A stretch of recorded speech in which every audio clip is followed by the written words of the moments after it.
El viento del desierto arrastra un polvo dorado que se mezcla con el sudor, la sangre y el llanto de un pueblo entero. Las dunas de Egipto, que una vez fueron un refugio de paz y abundancia en los días del gobernador José, se han transformado en una jaula de piedra calcárea y látigo. Ha pasado más de un siglo. El viejo faraón murió, y el trono de las dos tierras está ocupado ahora por un hombre cuyo corazón es tan duro como el granito de las pirámides que ordena construir. Su nombre es sinónimo de opresión. Mirando desde el balcón de su palacio, observa con temor el crecimiento de los hijos de Israel. Son demasiados. Son fuertes. Si hay una guerra, se unirán a nuestros enemigos, susurra el soberano a sus consejeros. La orden es dictada con la frialdad de un verdugo. Esclavitud absoluta. Los hombres de Israel ya no son pastores libres, ahora son bueyes de carga. Bajo el sol abrasador de Gosén, las espaldas se agrietan y las manos se llenan de ampollas cavando la tierra, mezclando la paja y el lodo para moldear millones de ladrillos destinados a las ciudades de Pitón y Ramsés. Los capataces egipcios, armados con correas de cuero de hipopótamo, no muestran piedad. El eco de los golpes resuena contra los muros en construcción. Pero la crueldad del faraón no se detiene en el trabajo forzado. Una sombra aún más oscura se cierne sobre las casas de los hebreos. El decreto final ha salido de la corte real. Todo niño varón que nazca de las entrañas de una madre israelita debe ser arrojado al río Nilo. Las aguas sagradas, dadoras de vida, se convierten en una sentencia de muerte. El dolor se vuelve insoportable. Las familias lloran en secreto en la oscuridad de sus chozas de adobe. No hay armas, no hay ejército, no hay esperanza humana. Solo queda un grito, un lamento colectivo que rompe la noche y asciende más allá de las estrellas, buscando al Dios de sus padres, el Dios de Abraham, de Isaac y de Jacob, que parece haber guardado silencio por 400 años. En medio de ese terror, en una pequeña cabaña a las orillas del gran río, una madre aprieta a su bebé recién nacido contra el pecho, ahogando su llanto para que los soldados que patrullan la calle no lo escuchen. El niño tiene apenas 3 meses, y ya no puede ocultarlo más. Sus manos tiemblan mientras teje una pequeña cesta de juncos de papiro, sellando las rendijas con asfalto y brea para hacerla impermeable. Con el corazón roto, camina hacia la orilla del Nilo entre los altos cañaverales.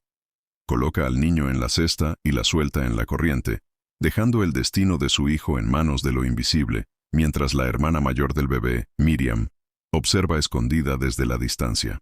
La corriente arrastra la pequeña canasta, balanceándola peligrosamente entre las aguas donde habitan los cocodrilos, justo hacia el lugar donde la mismísima hija del faraón baja a bañarse. El agua del Nilo golpea suavemente los juncos. La princesa egipcia, rodeada de sus doncellas, divisa el extraño cofre flotante. Al abrirlo, el llanto de un bebé de ojos brillantes conmueve su corazón. Es uno de los niños hebreos, dice con ternura. Desafiando el decreto de su propio padre, decide adoptarlo. Miriam, astuta, emerge de las sombras y ofrece a la propia madre del niño para criarlo en secreto.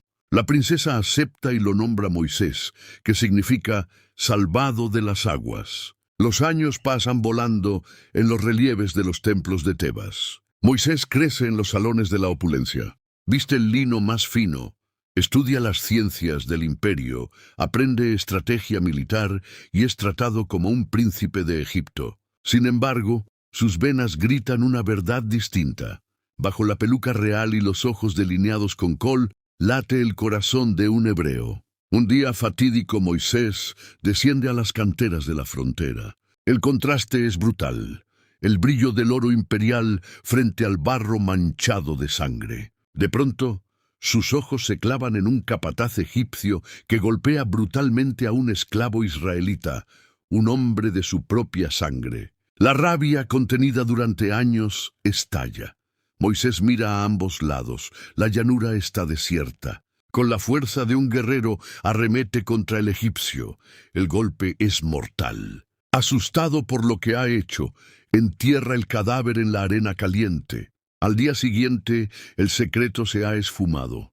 El mismísimo faraón se entera de la traición de su hijo adoptivo y ordena su ejecución. Moisés, despojado de sus títulos, se convierte en un fugitivo. Huye hacia el este, cruzando el implacable desierto del Sinaí, con la garganta seca y la piel quemada por el sol, dejando atrás el imperio más poderoso del mundo para convertirse en un don nadie. 40 años transcurren en el exilio. El antiguo príncipe es ahora un pastor de ovejas en la tierra de Madián, casado con la hija de un sacerdote nómada. El brillo de los palacios de Egipto se ha borrado de sus ojos, reemplazado por la quietud de las montañas de granito. Moisés cree que su vida terminará allí, cuidando ganado ajeno en el fin del mundo. Pero una tarde, mientras lleva el rebaño cerca del monte Horeb, el monte de Dios, nota algo imposible en la ladera de la montaña. Una zarza espinosa está envuelta en llamas, un fuego ardiente y vivo, pero las hojas y las ramas no se consumen, siguen verdes y perennes en medio del fuego. Intrigado, Moisés da unos pasos hacia el prodigio. En ese instante, una voz profunda que hace vibrar las rocas del cañón truena desde el centro de las llamas. «¡Moisés! ¡Moisés!». El viejo pastor cae de rodillas, temblando. «Heme aquí», responde con un hilo de voz. «No te acerques», dice la voz. «Quita el calzado de tus pies, porque el lugar en que estás, tierra santa es. Yo soy el Dios de tus padres. He visto la aflicción de mi pueblo en Egipto. He oído su clamor y he descendido para librarlos. Ven por tanto ahora y te enviaré a Faraón para que saques de Egipto a mi pueblo». Moisés, abrumado por la tartamudez y el miedo de volver como un criminal, tiembla. ¿Quién es él para enfrentarse al imperio? ¿Cuál es el nombre de esa deidad que le habla desde el fuego? La voz responde con un eco eterno. IHVH, yo soy el que soy. Dios le entrega un cayado de madera, un simple bastón de pastor que se convertirá en el terror de las dinastías del Nilo. Moisés toma el bastón. Sabe que debe regresar al corazón de la bestia, a la corte del nuevo y despiadado faraón, sabiendo que su vida pende de un hilo. Con el corazón latiendo con fuerza, se encamina de vuelta a Egipto, sin imaginar que el choque de poderes que está por desatarse sacudirá los cimientos mismos de la tierra. El gran salón del trono de Memphis está envuelto en un silencio tenso. Los abanicos de plumas de avestruz se detienen. En el centro, vistiendo burdas túnicas de pastores y con el polvo del desierto aún en las sandalias, se encuentran Moisés y su hermano Aarón. Frente a ellos, sentado en un trono de oro macizo y flanqueado por guardias armados con hachas de bronce, el faraón los mira con absoluto desprecio. «El Dios de los hebreos dice esto: deja ir a mi pueblo», proclama Aarón con voz firme. El faraón suelta una carcajada fría que reverbera en las columnas policromadas. ¿Quién es ese Dios para que yo escuche su voz? No conozco a ese Señor y no dejaré ir a Israel. Para demostrar su poder, los magos e ilusionistas de la corte egipcia dan un paso al frente.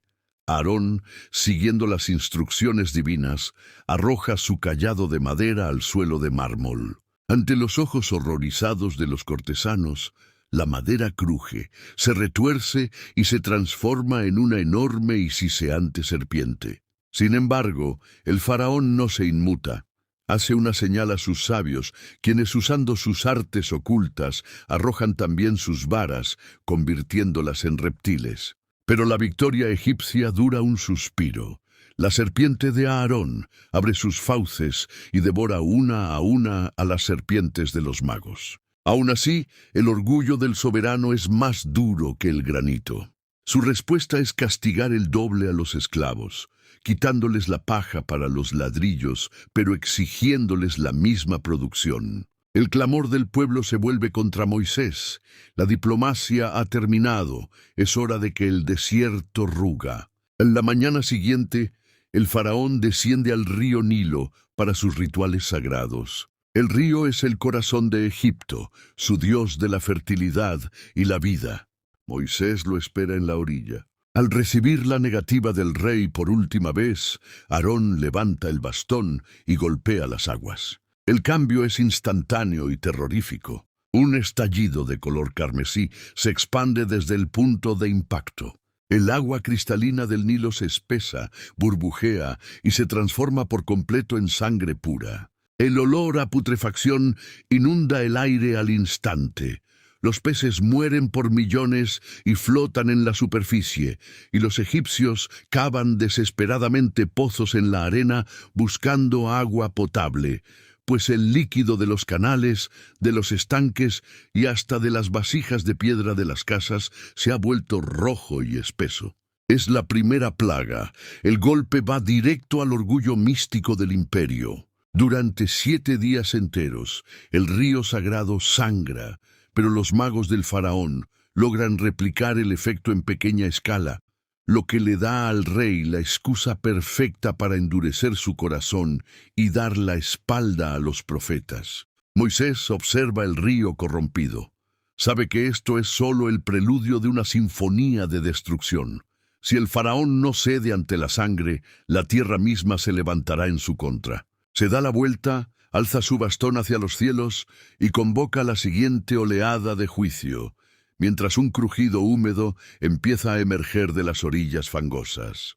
El crujido húmedo que emerge del fango del Nilo se convierte en un clamor ensordecedor. Millones de ranas surgen de las aguas corrompidas, suben por las escalinatas de piedra, invaden los patios colonados, entran en las cocinas reales, se meten en los hornos y saltan directamente sobre las camas de lino del mismísimo faraón. El imperio entero se convierte en una masa viviente y viscosa. Los magos replican el caos, pero no pueden detenerlo. Humillado, el rey ruega a Moisés que interceda, pero en cuanto las ranas mueren y son apiladas en montones pestilentes, el faraón rompe su promesa.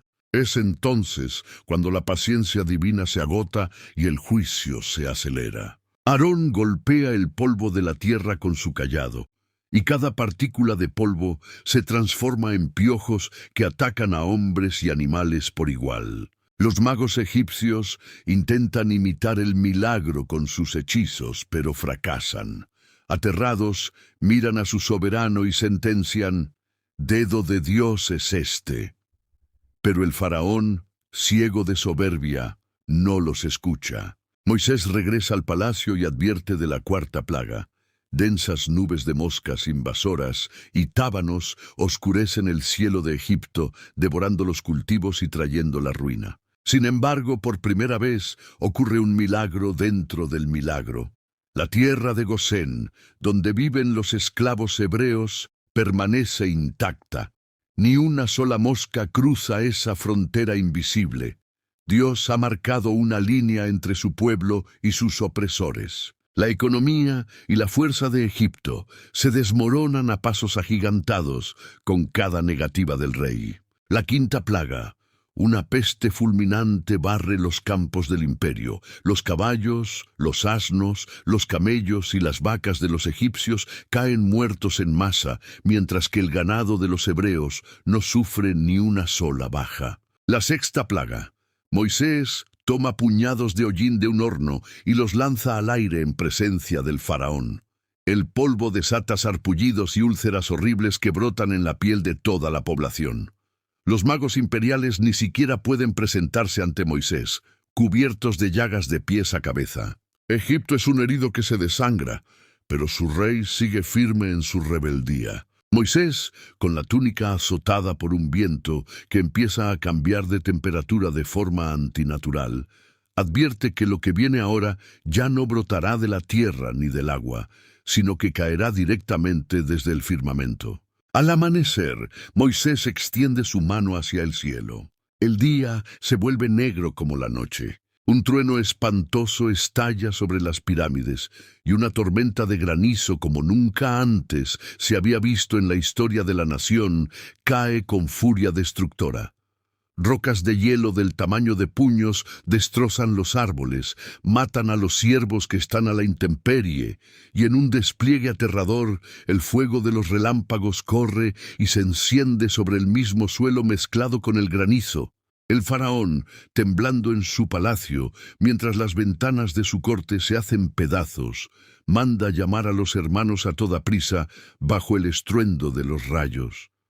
El fin de su imperio parece inminente, pero el juego de voluntades está a punto de llegar a un clímax donde la oscuridad misma cobrará vida propia.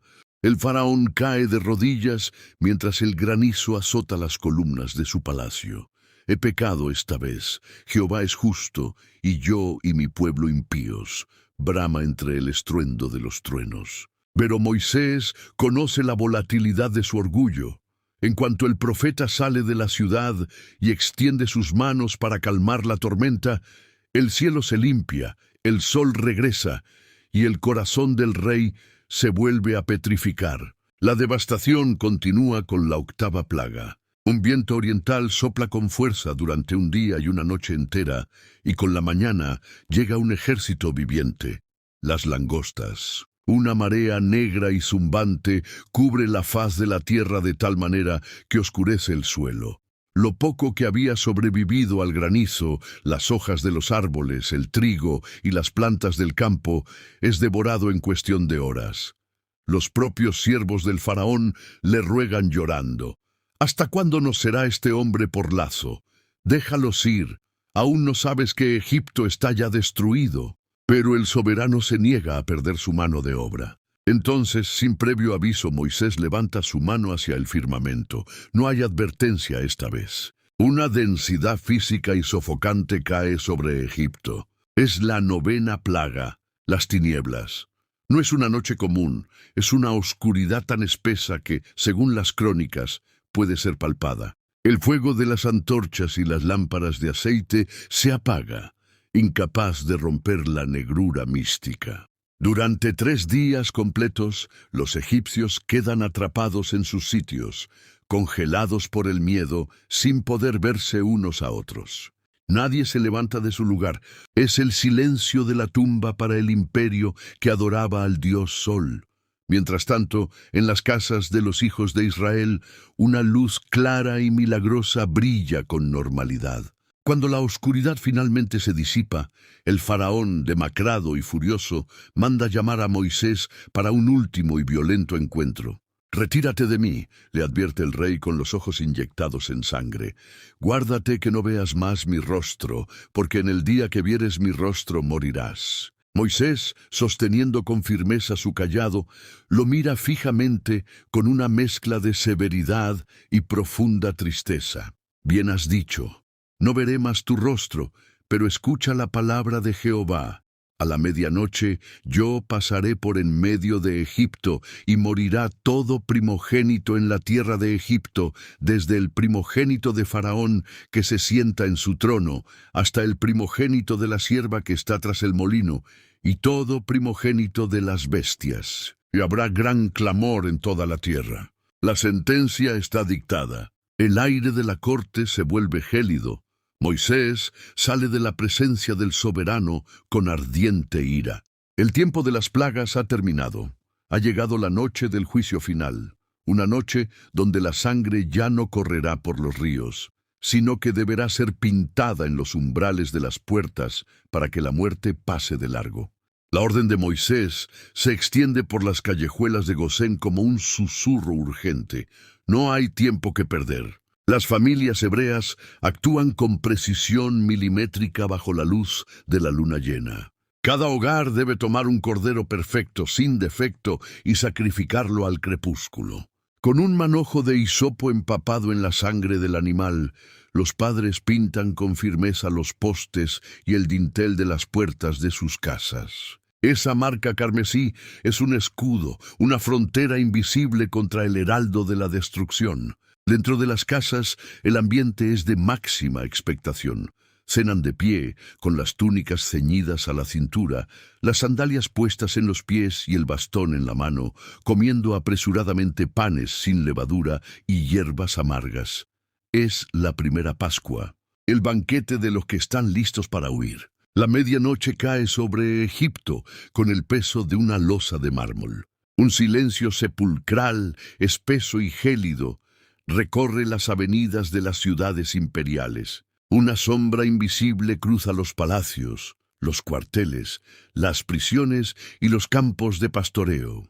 El destructor pasa de largo al ver la sangre en los hogares hebreos, pero en cada casa egipcia, donde no hay marca, el aliento de la muerte reclama su tributo. A las 12 en punto, un grito unísono rompe el silencio del imperio. Es un lamento desgarrador que brota simultáneamente desde la choza más humilde hasta el imponente palacio real. El faraón se levanta de su lecho en penumbras y corre hacia los aposentos de su heredero, el futuro señor de las dos tierras. Pero el niño ya no respira. Su cuerpo está frío. El orgullo de la dinastía ha sido quebrado en su raíz. No hay una sola familia egipcia que no esté llorando a su primogénito. El monarca, roto por el dolor y el terror, no espera al amanecer, envía mensajeros urgentes a buscar a Moisés y Aarón en medio de la oscuridad. ¡Salid!, brama el faraón con la voz quebrada. «Salid de en medio de mi pueblo, vosotros y los hijos de Israel, e id, servid a Jehová, como habéis dicho. Tomad también vuestras ovejas y vuestras vacas, y marchaos, y bendecidme también a mí». Los egipcios apremian al pueblo para que se vaya deprisa, entregándoles joyas de plata, oro y vestidos, con tal de que abandonen la región. «Todos somos muertos», dicen aterrados. A las primeras luces del alba, una marea humana de más de 600.000 hombres, sin contar a las mujeres y los niños, se pone en marcha. El polvo se levanta bajo las pezuñas del ganado y los pasos de los rescatados. Tras 430 años de cadenas, Israel camina hacia la libertad. Moisés marcha al frente, llevando consigo los huesos del antiguo gobernador José, tal como prometieron sus antepasados. La inmensa columna avanza hacia el desierto. Dios mismo abre la marcha de una forma asombrosa. Una columna de nube densa los guía y les da sombra durante el sofocante día, y una columna de fuego resplandeciente ilumina su camino por la noche, asegurando que nunca tropiecen. Pero el camino no es recto. La columna de nube da un giro inesperado y los guía hacia un callejón sin salida. Las orillas del Mar Rojo, un desierto de aguas profundas e infranqueables. Mientras acampan junto al mar, a lo lejos, el suelo empieza a vibrar con un temblor rítmico y siniestro. El temblor que sacude el suelo de la playa no es el viento, ni un terremoto. Es el rugido metálico de 600 carros de guerra escogidos, la élite del ejército del faraón. En Memphis, el dolor del luto se ha transformado rápidamente en una sed rabiosa de venganza. El rey, arrepentido de haber perdido a sus mejores esclavos, ordenó a su caballería marchar a toda marcha. Están encerrados en la tierra, el desierto los ha encajonado, se jactaba el soberano mientras lideraba la persecución. Al ver las nubes de polvo de los carros egipcios recortándose contra el horizonte y las aguas profundas del Mar Rojo cerrándoles el paso al frente, el pánico estalla entre los hijos de Israel. El clamor de la libertad se convierte en un coro de reproches histéricos hacia Moisés. «No había sepulcros en Egipto que nos has sacado para que muramos en el desierto. Mejor nos fuera servir a los egipcios». Moisés, de pie sobre una roca alta que domina la costa, contempla la marea humana presa del pánico. Su voz, potenciada por una fe inquebrantable, truena por encima del griterío. «No temáis, estad firmes y ved la salvación que Jehová hará hoy con vosotros. Porque los egipcios que hoy habéis visto, nunca más para siempre los veréis. Jehová peleará por vosotros, y vosotros estaréis tranquilos». En ese instante, la columna de nube que guiaba al pueblo se eleva majestuosamente, se desplaza hacia la retaguardia y se coloca exactamente entre el campamento de Israel y el ejército de Egipto. Para los perseguidores, la nube se vuelve una oscuridad densa e impenetrable que detiene sus caballos. Para los fugitivos, se convierte en una antorcha de fuego que ilumina la noche de la playa.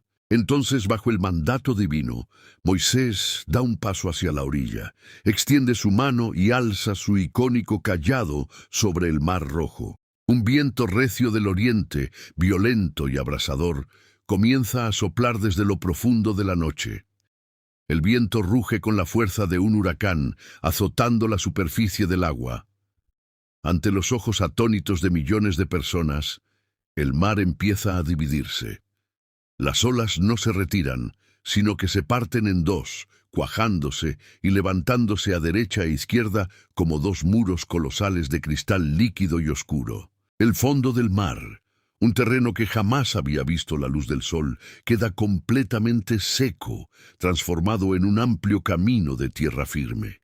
«Avanzad», brama Moisés. La gigantesca caravana se adentra en el corazón del océano. Hombres, mujeres, niños y ganado caminan flanqueados por aquellas imponentes murallas de agua que vibran bajo la presión de la tormenta.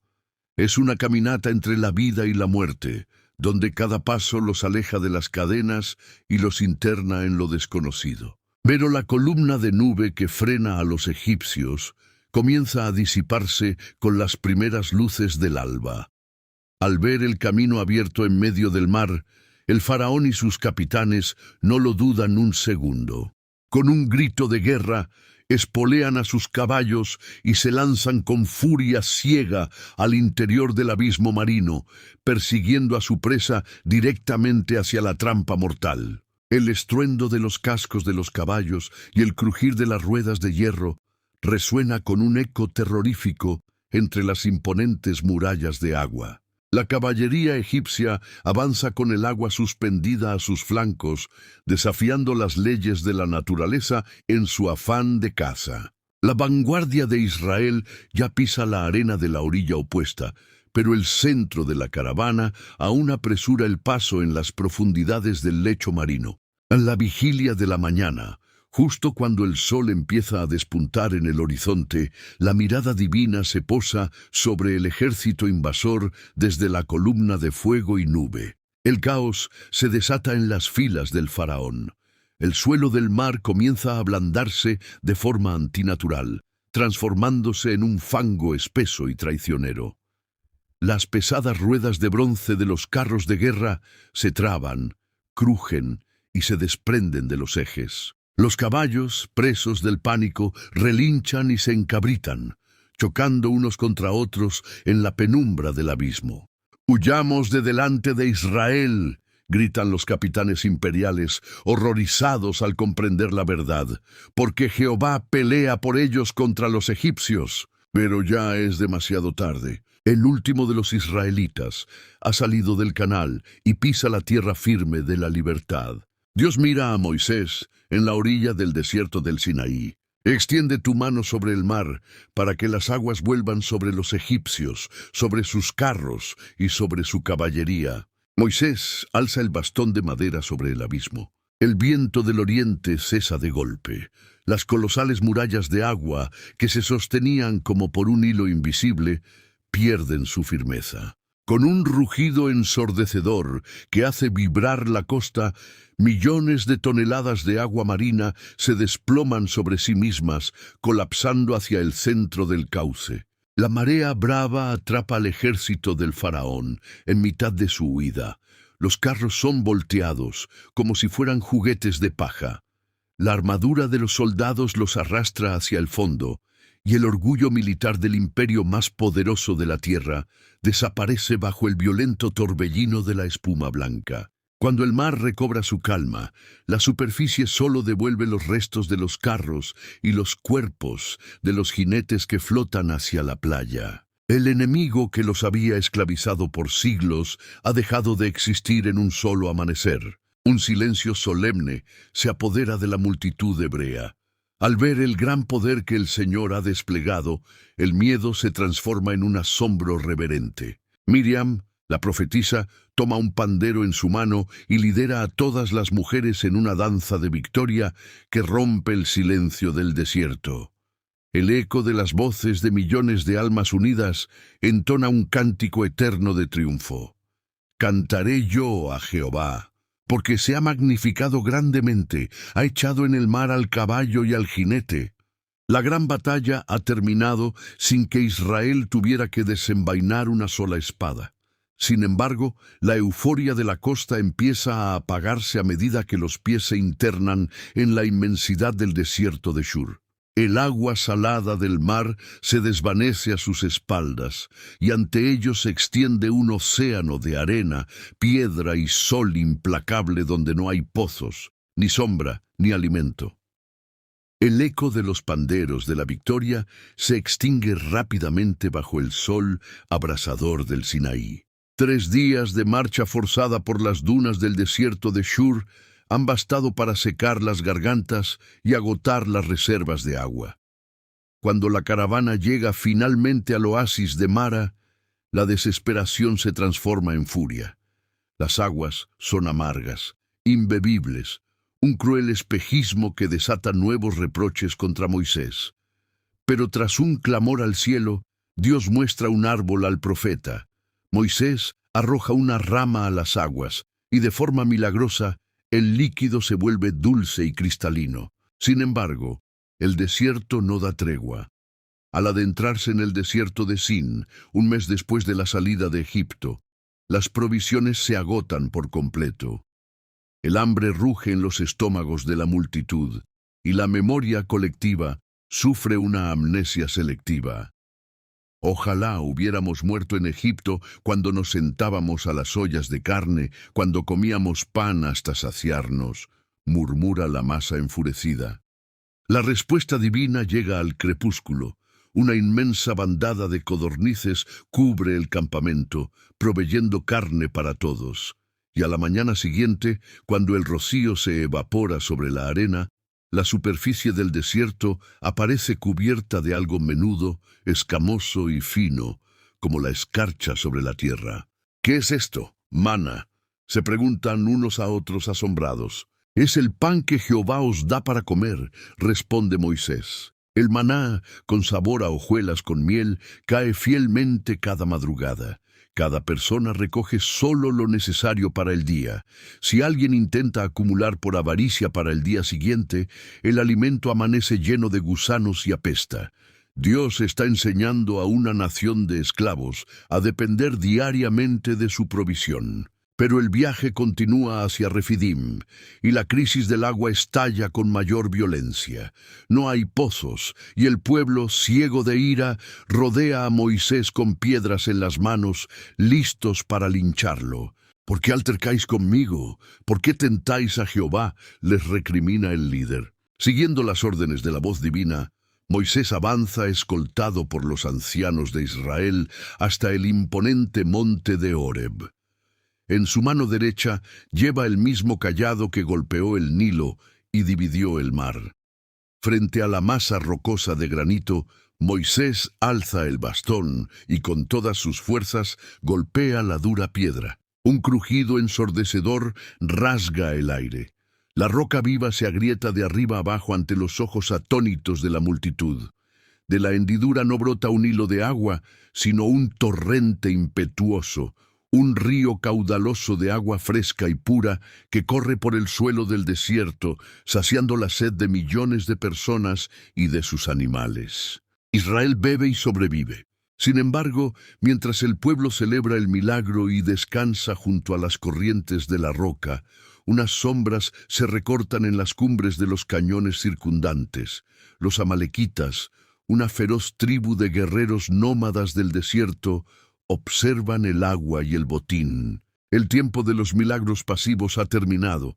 Por primera vez desde que salieron de Egipto, Israel va a tener que empuñar las armas para defender su existencia en una batalla campal. El viento del cañón arrastra el sonido de los cuernos de guerra.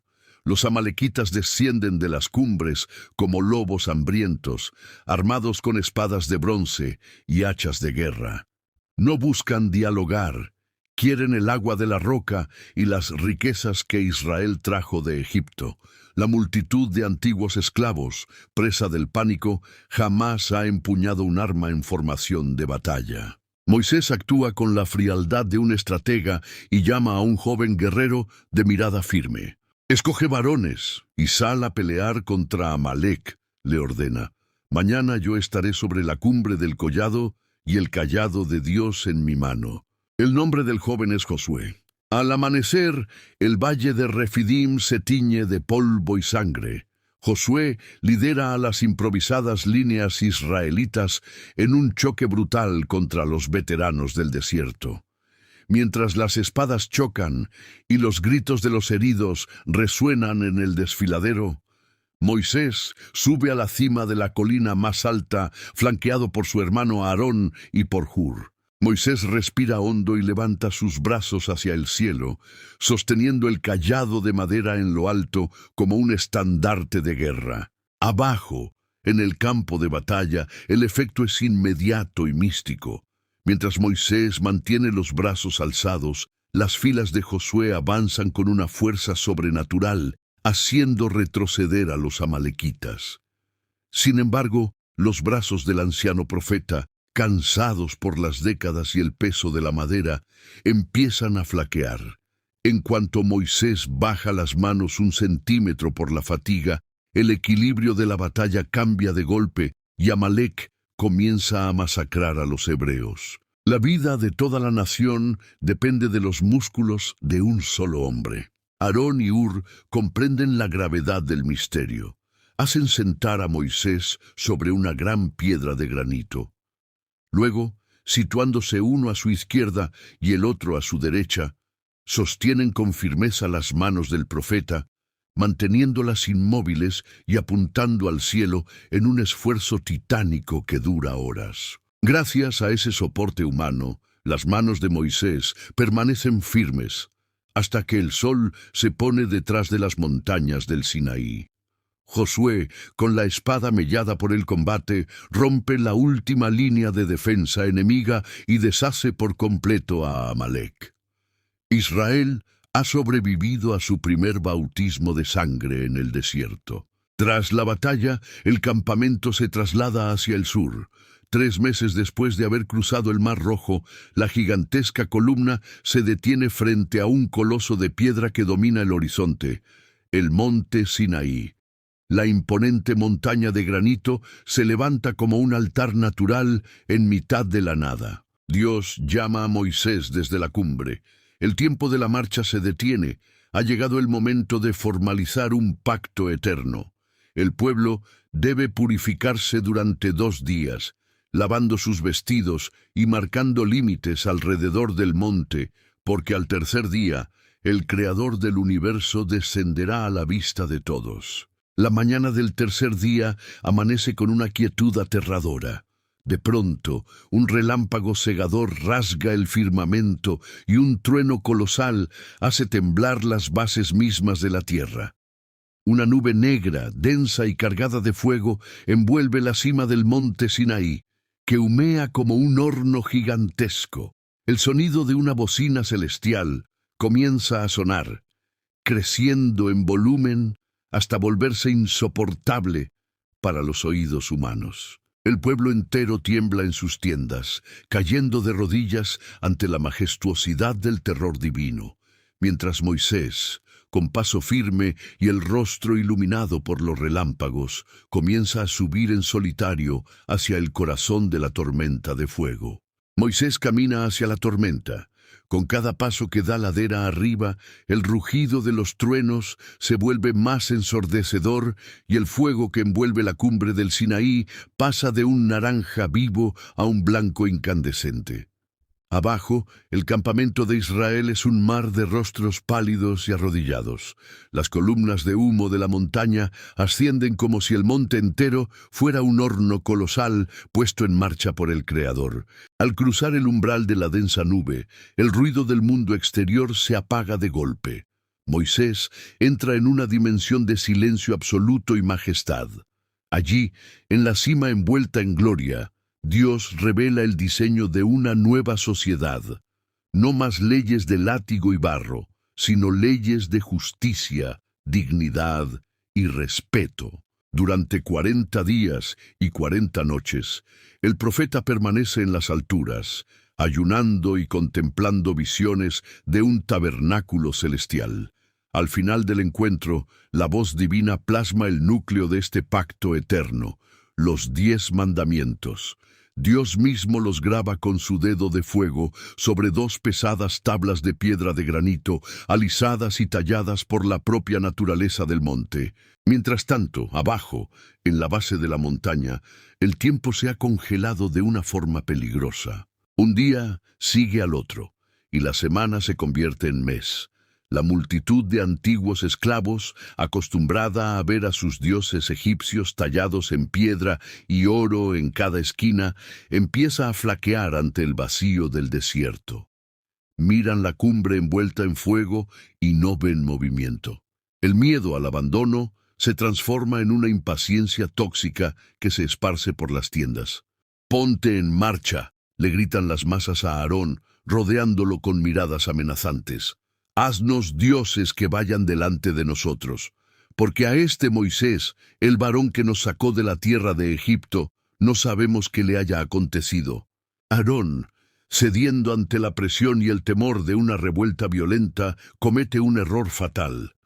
Pide al pueblo que se despoje de los zarcillos y las joyas de oro que les entregaron los egipcios la noche de la partida. Toma los metales preciosos, los funde en un crisol ardiente y usando un buril moldea la figura de un becerro de oro, el símbolo de Apis, el dios de la fertilidad de sus antiguos opresores. «Israel, estos son tus dioses que te sacaron de la tierra de Egipto», proclaman los líderes de la revuelta. El campamento se sumerge en el caos.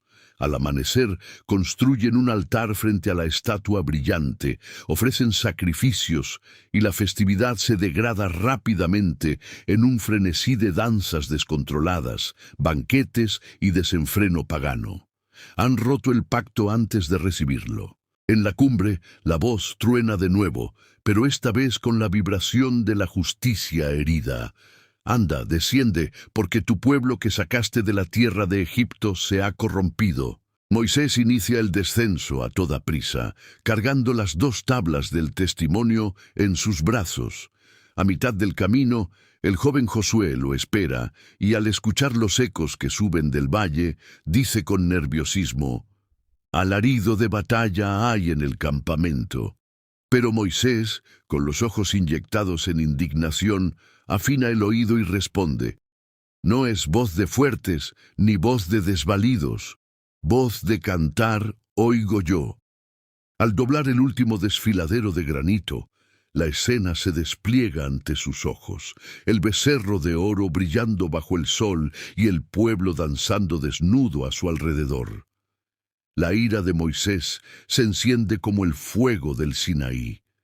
Sintiendo el peso de la traición de su pueblo, alza las 2 tablas de piedra sobre su cabeza y las arroja con furia contra las rocas de la base del monte, haciéndolas pedazos ante la mirada atónita de los idólatras. El eco del granito rompiéndose contra las rocas del valle parece apagar la música frenética de la danza.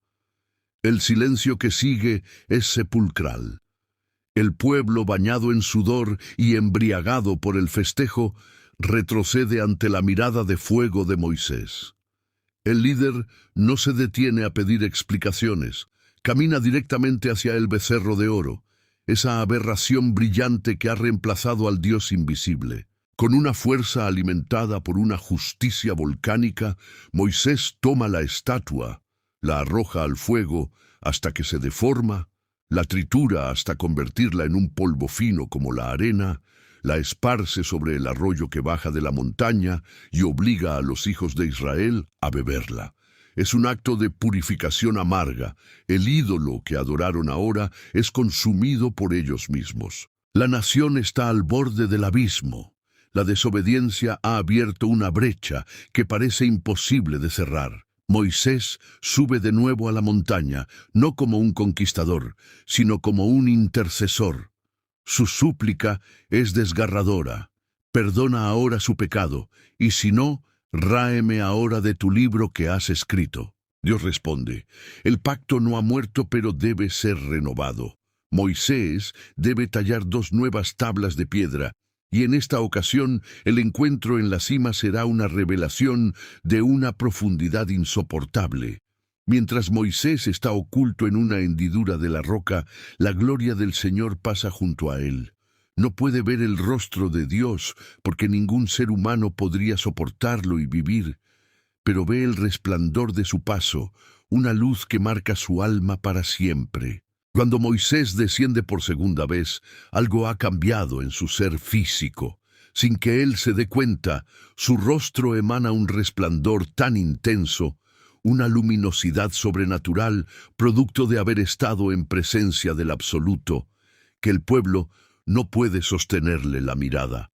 Deben pedirle que se cubra el rostro con un velo cada vez que habla con ellos. La santidad ya no es solo una ley en la piedra, es una marca visible en su líder. Con el pacto restaurado y el pueblo renovado, comienza la fase arquitectónica del viaje. Dios entrega los planos detallados de una estructura portátil, una obra de arte y fe que servirá de casa para la presencia divina en medio del campamento. El tabernáculo no será un palacio como los de Egipto, sino una tienda sagrada, construida con los materiales preciosos que los hebreos rescataron de las casas del faraón: oro, plata, bronce, lino fino de colores púrpura y carmesí y pieles de tejón. Los mejores artesanos, movidos por un espíritu de excelencia, comienzan a trabajar. El martilleo de los metales, el corte de las telas y el pulido de las bases de plata llenan el aire. Es una transformación total. Un pueblo de esclavos ahora son arquitectos de lo sagrado. Mientras los muros del tabernáculo se levantan y los querubines de oro se colocan sobre el arca del pacto, el campamento de Israel empieza a organizarse. Moisés inicia el descenso a toda prisa, cargando las 2 tablas del testimonio en sus brazos. A mitad del camino, el joven Josué lo espera y al escuchar los ecos que suben del valle, dice con nerviosismo: «Alarido de batalla hay en el campamento». Pero Moisés, con los ojos inyectados en indignación, afina el oído y responde: «No es voz de fuertes ni voz de desvalidos. Voz de cantar oigo yo». Al doblar el último desfiladero de granito, la escena se despliega ante sus ojos, el becerro de oro brillando bajo el sol y el pueblo danzando desnudo a su alrededor. La ira de Moisés se enciende como el fuego del Sinaí. Sintiendo el peso de la traición de su pueblo, alza las 2 tablas de piedra sobre su cabeza y las arroja con furia contra las rocas de la base del monte, haciéndolas pedazos ante la mirada atónita de los idólatras. El trabajo finaliza bajo una luna inmensa. El tabernáculo no es solo una tienda, es un microcosmos. Al centro, el lugar santísimo guarda el arca del pacto, donde la ley de piedra descansa bajo la sombra de querubines de oro puro. Cuando los artesanos terminan de encajar la última varilla y extender la última cortina, un fenómeno prodigioso ocurre ante los ojos de toda la nación. Una nube densa y cargada de una luminosidad eléctrica desciende desde el Sinaí y cubre la tienda del encuentro. La gloria del Señor llena el interior de tal manera que ni siquiera Moisés puede entrar. El santuario ha sido habitado. Desde ese día, el ritmo de Israel cambia por completo. Ya no deciden ellos cuándo moverse ni cuándo acampar. La presencia de Dios dicta el destino. Cuando la nube se eleva sobre el tabernáculo, el pueblo levanta las tiendas y marcha, sin importar si es de día o de noche. Cuando la nube desciende y permanece inmóvil sobre el santuario, ellos acampan y esperan, a veces durante días, a veces durante meses. Sin embargo, a medida que la caravana se adentra en el desierto de Parán, la logística de gobernar a un pueblo tan vasto y rebelde se vuelve una carga insoportable. Moisés siente que se desmorona bajo el peso de las quejas constantes. Dios, En su sabiduría, ordena una reestructuración. 70 ancianos son elegidos para compartir el espíritu y la carga del liderazgo. Pero la paz es efímera. La sombra de la duda comienza a envenenar el corazón del campamento. Al llegar a las fronteras de Canaán, la tierra prometida que fluye leche y miel, Moisés envía a 12 espías, uno de cada tribu, para reconocer el territorio.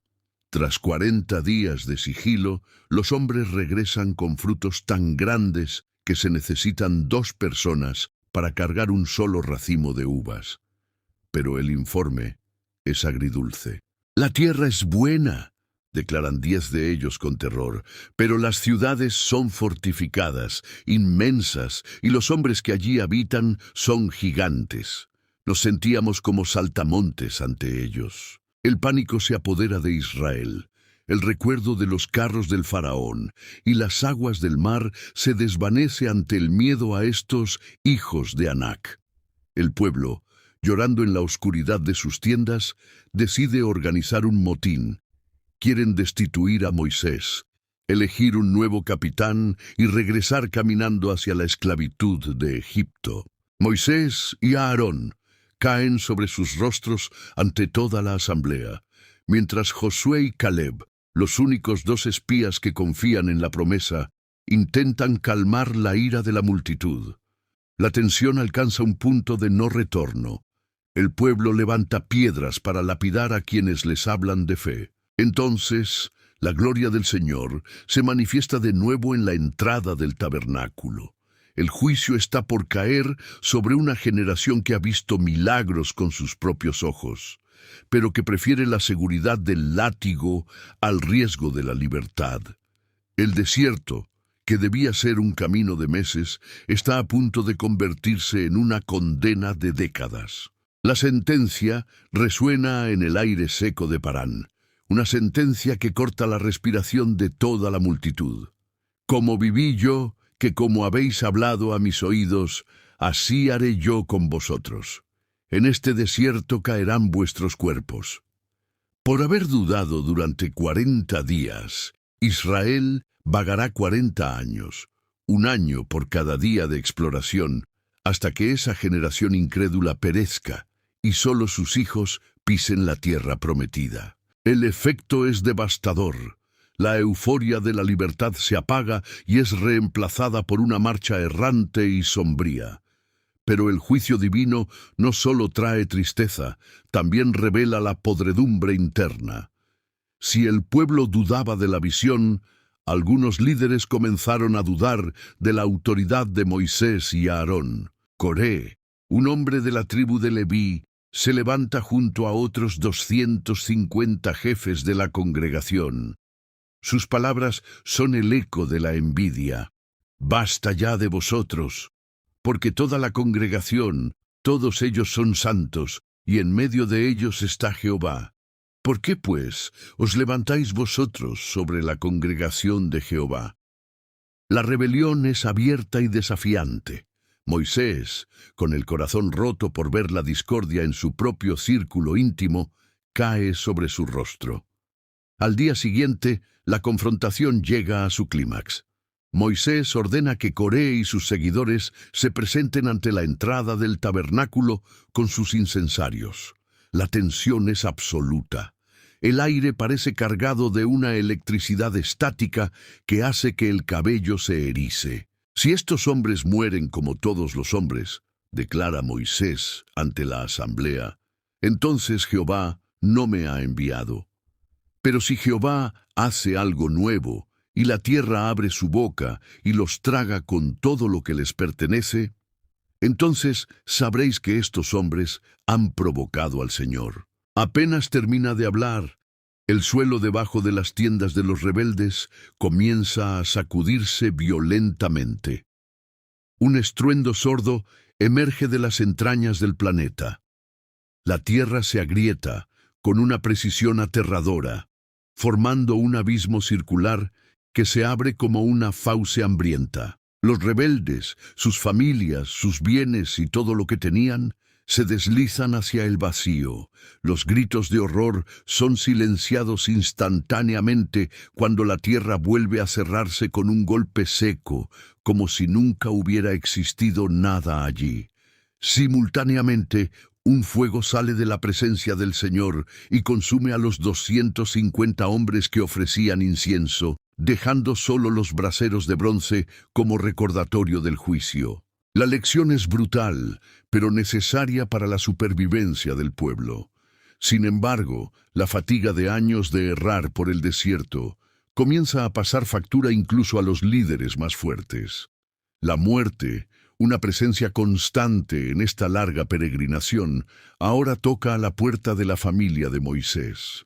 María, la hermana que lo protegió en las aguas del Nilo, cae enferma y fallece.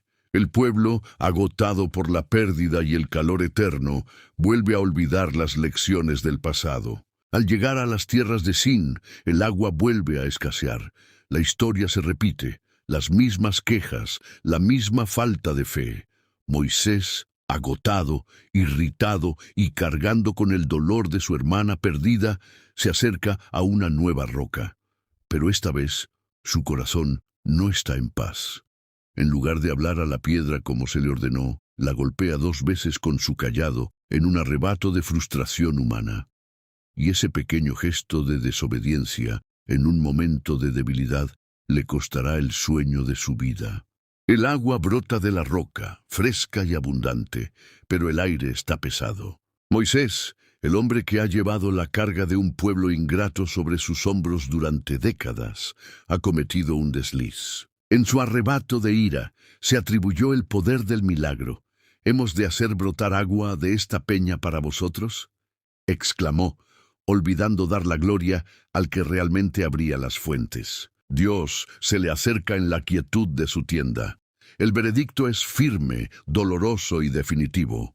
Por cuanto no creísteis en mí, para santificarme delante de los hijos de Israel, por tanto, no meteréis esta congregación en la tierra que les he dado.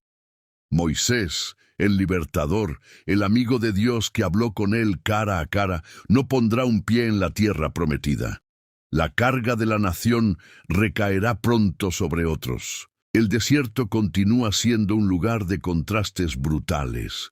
Tras abandonar las tierras de los edomitas, el pueblo se encuentra en el desierto de Arabá, bajo un sol que parece derretir la arena.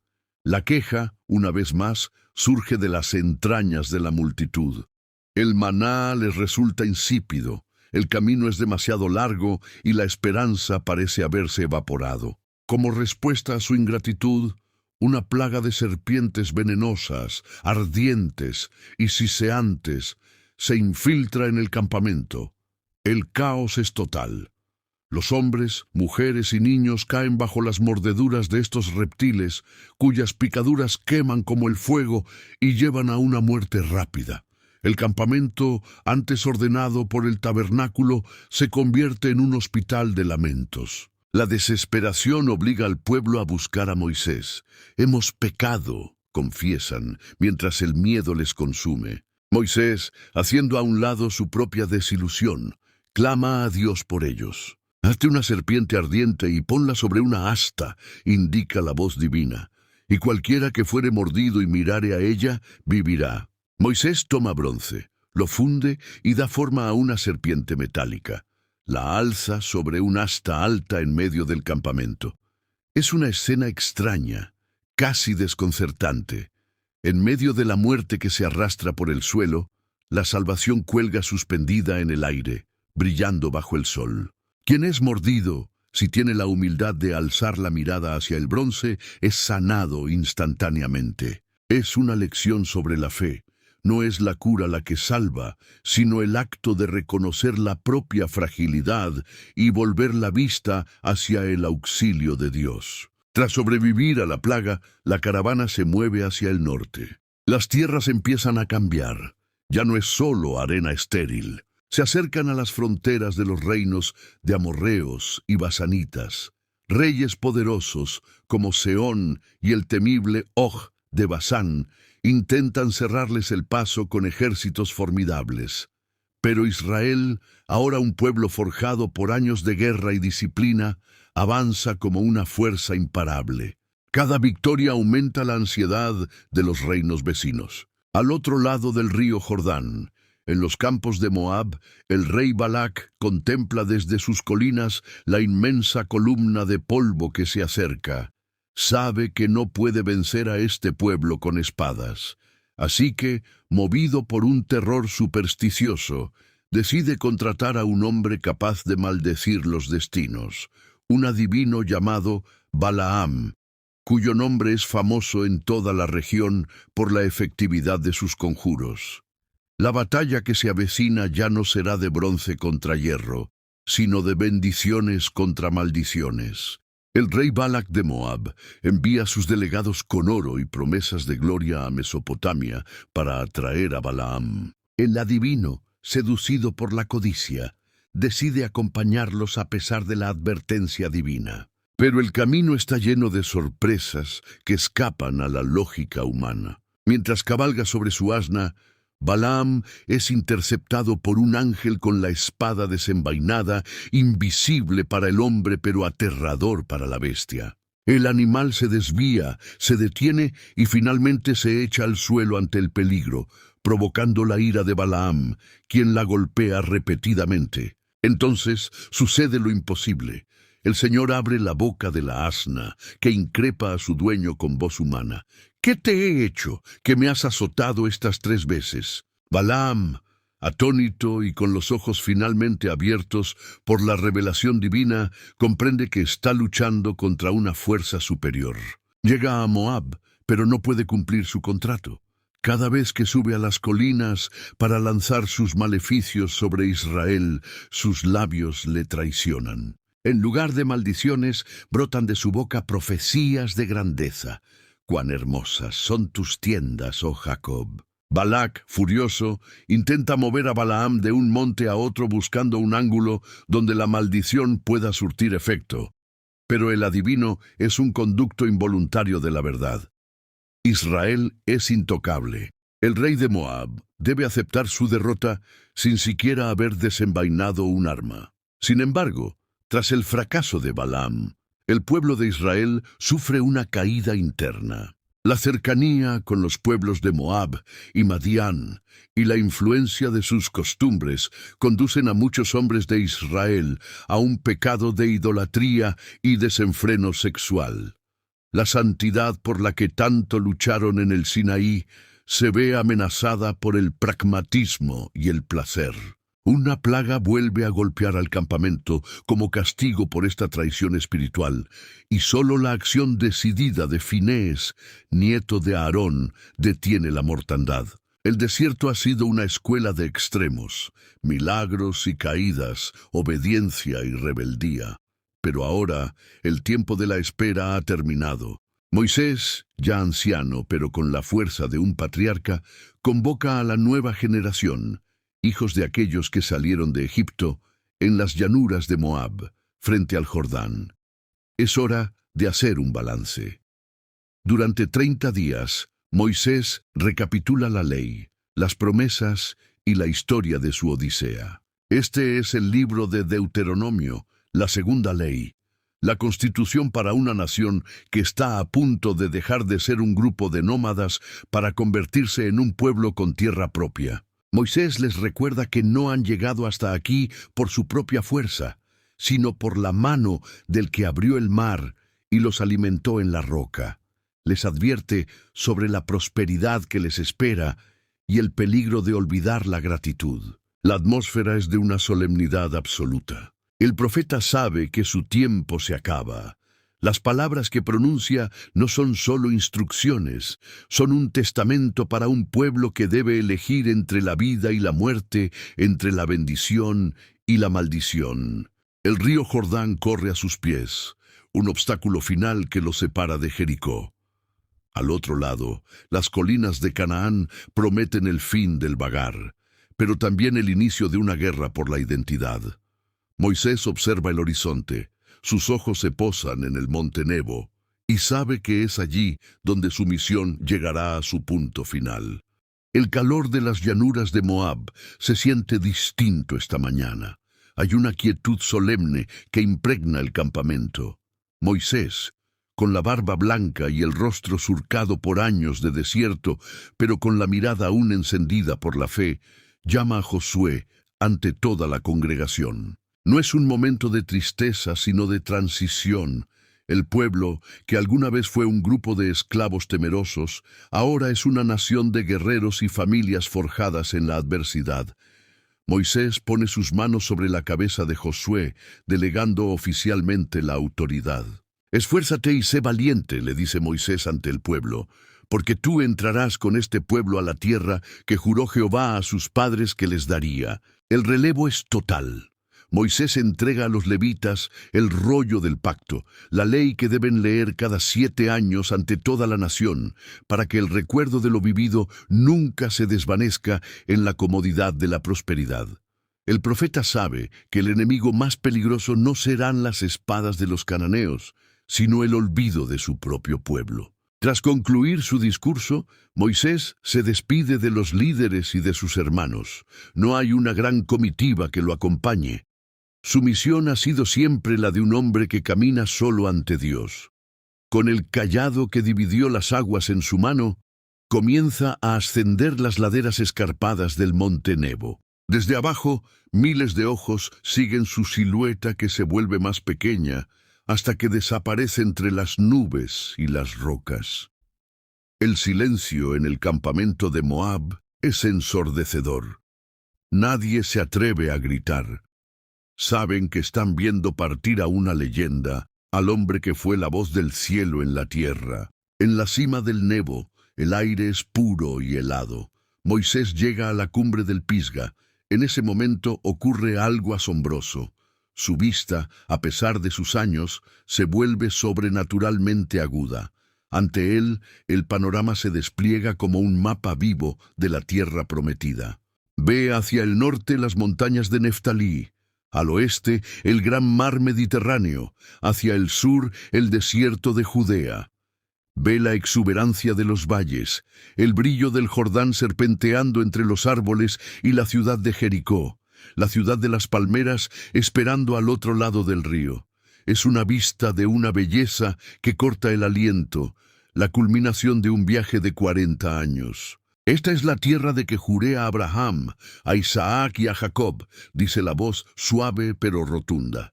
«Te he permitido verla con tus ojos, mas no pasarás allá». Moisés, de pie sobre el altar natural de la cumbre, siente una paz que nunca antes había conocido. El peso de las cadenas de Egipto, el clamor de la multitud, el hambre, la sed y la rebelión se desvanecen. Ha cumplido su tarea. El libertador entrega su espíritu, no en un palacio ni en un lecho, sino en la cumbre más alta, bajo la mirada del Dios que lo llamó desde una zarza ardiente en el desierto de Madián. La historia del hombre Moisés termina allí, pero el destino de Israel apenas comienza. Mientras el sol se oculta tras las colinas de Canaán, Josué se pone de pie en el campamento de Moab. La columna de nube y fuego ya no está sobre el tabernáculo. Ahora, el camino hacia adelante es de ellos. El Jordán los espera, y el mañana es un lienzo en blanco. El luto por Moisés ha terminado, pero el respeto por su memoria es la columna vertebral de la nueva nación. En la ribera oriental del Jordán, Josué recibe una directriz clara: «Levántate y pasa este Jordán». La primavera ha llegado, y con el deshielo de las montañas del Hermón, el río se ha desbordado, convirtiéndose en una barrera tumultuosa, ancha y peligrosa. Cruzarlo parece una locura estratégica, pero el Dios que abrió el Mar Rojo no ha cambiado. Josué convoca a los sacerdotes y les ordena una tarea insólita: cargar el arca del pacto y adentrarse en la corriente. La lógica militar dicta que deben buscar un vado o construir puentes, pero la fe dicta que deben caminar hacia el agua. En cuanto los pies de los sacerdotes tocan el borde del río, las aguas que bajan desde el norte se detienen en seco. acumulándose como un muro invisible a kilómetros de distancia, cerca de la ciudad de Adán. El cauce se seca de forma sobrenatural. Bajo un sol radiante, el pueblo cruza el Jordán por tierra firme, caminando sobre el lecho fluvial que apenas ayer era un abismo de fango y corriente violenta. Es un bautismo nacional.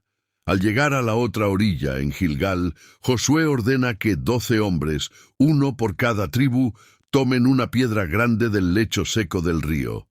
Con ellas erigen un monumento que se alzará por generaciones, para que cuando vuestros hijos pregunten mañana, ¿qué significan estas piedras?, les respondáis que las aguas del Jordán fueron cortadas delante del arca del pacto. La entrada en Canaán no es solo geográfica, es espiritual.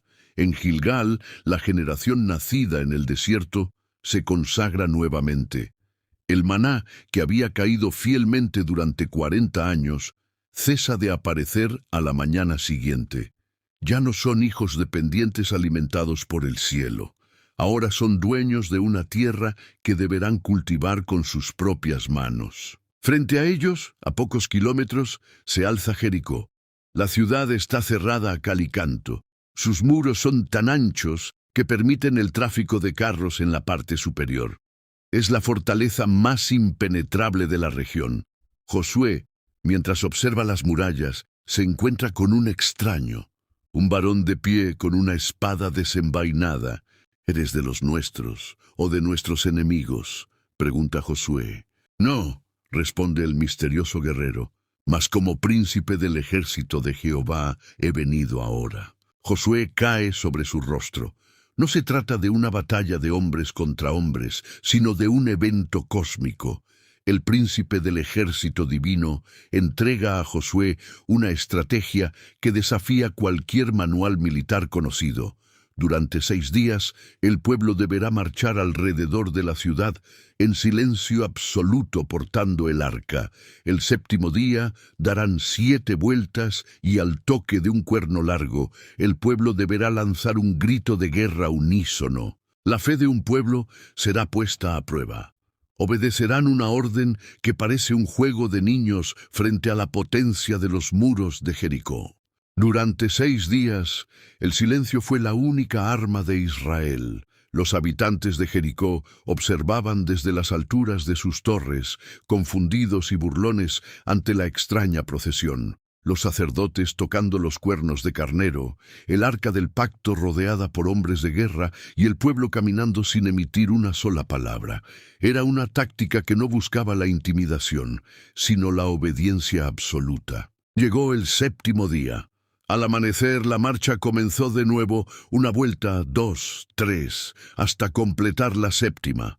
El aire en el valle de Jericó parecía cargado de una tensión invisible, un vacío que solo esperaba la señal. Josué levantó su mano. El sonido del cuerno de carnero, el shofar, rasgó el silencio con una nota larga, penetrante y poderosa.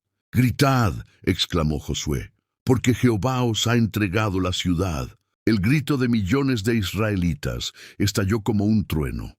Una ola de sonido que golpeó las murallas de piedra, no como una voz humana, sino como una fuerza tectónica.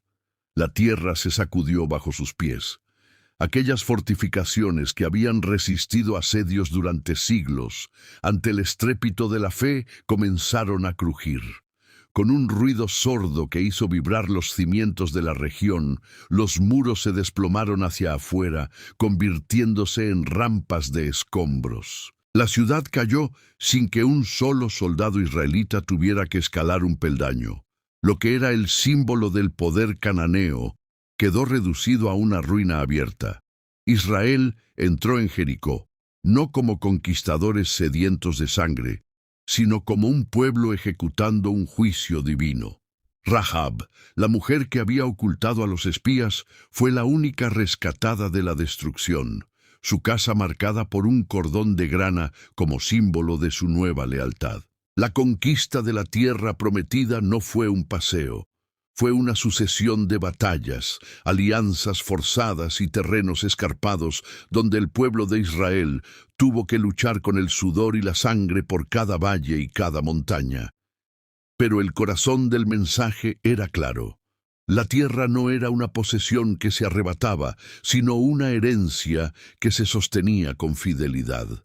A medida que las ciudades de Canaán caían una tras otra, el mapa que Moisés había divisado desde el monte Nebo empezaba a tomar forma.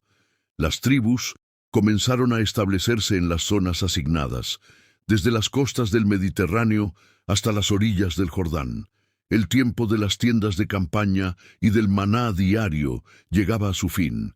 Era el tiempo de las casas de piedra, los campos de trigo y la vida sedentaria. Sin embargo, entre los laureles de la victoria, un peligro silencioso comenzaba a brotar. La idolatría de las naciones vencidas, los dioses de la lluvia, la fertilidad y la guerra. Eran tentaciones constantes para un pueblo que siempre había sido propenso a mirar atrás. Josué, viendo que sus días también llegaban a su fin, decidió convocar a toda la nación en Siquem para una última gran decisión. El hombre que había liderado la entrada a la tierra tenía que asegurarse de que el corazón del pueblo no se quedara en el desierto. El sol se pone tras los montes de Efraín, bañando la llanura de Siquem en un dorado intenso. Josué, ya anciano, se apoya en su lanza. A su alrededor, los jefes, los ancianos y todo el pueblo de Israel se ha reunido. Es el último acto de una generación que ha visto tanto: la esclavitud del ladrillo, el fuego del Sinaí, el maná del cielo y la caída de los muros. Josué les habla con la franqueza de quien conoce tanto la gloria como la fragilidad del alma humana. No les pide una promesa vacía, les pone ante el espejo de su propia historia. Si mal os parece servir a Jehová, escogeos hoy a quien sirváis, dice su voz resonando en el valle. Si a los dioses a quienes sirvieron vuestros padres cuando estaban al otro lado del río, o a los dioses de los amorreos en cuya tierra habitáis. La respuesta de Josué es su testamento final, una declaración que quedará grabada en el ADN espiritual de la nación para los siglos venideros. Pero yo y mi casa serviremos a Jehová. El pueblo, conmovido por el peso de las palabras, responde en un solo clamor: nunca tal acontezca que dejemos a Jehová para servir a otros dioses. Ese día, bajo una encina sagrada junto al santuario, se erige una gran piedra. No es un monumento a la conquista militar, ni a la riqueza, ni a los reyes. Es un testigo silencioso de un pacto renovado, un recordatorio de que la libertad no fue un regalo para vivir con descuido, sino una responsabilidad para vivir con propósito. El éxodo ha terminado, pero el viaje de Israel recién comienza. El pueblo se dispersa hacia sus ciudades y campos, cargando con la historia de su liberación como una brújula en medio de un mundo lleno de ídolos. La lección del desierto ha sido aprendida. No importa cuán alto sea el muro de la esclavitud, ni cuán profundo sea el abismo del mar, la fe es el único camino que transforma a un esclavo en una nación libre. Josué muere poco después y es sepultado en su propia heredad, pero su voz parece seguir resonando en los valles de Canaán. El arca del pacto encuentra su lugar, y la tierra de leche y miel comienza a florecer. Así se cierra el ciclo del Éxodo.